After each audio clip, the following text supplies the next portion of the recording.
Hey everyone, welcome back to my channel. In today's video, I will show you how to unlock Kenji, the leader sushi chief brawler on your phone. Let's get started. First, open the Brawl Star app on your phone and make sure you are logged into your account. Once in the game, tap on Brawlers at the left side of your screen. This is where you can unlock new brawlers using credit which you earn by progressing through the trophy road and completing challenges. In the brawler section, you will see a list of brawlers available for unlocking. Look for Kenji under the legendary category. Tap on him to begin the unlocking process. To unlock Kenji, you will need to collect 3800 credit. You can earn credit by winning matches, completing challenges, leveling up. Once you have gathered enough credit, return to the Star Road or on your Brawlers tab and tap on the Kenji, confirm your selection and you will unlock him. If you prefer to unlock Kenji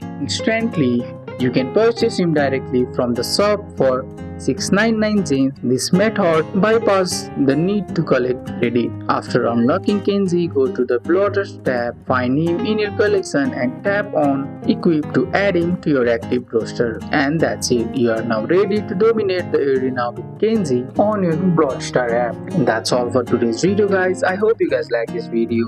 If you found this video helpful, drop a like, subscribe for more videos. Thanks for watching. See you in the next one.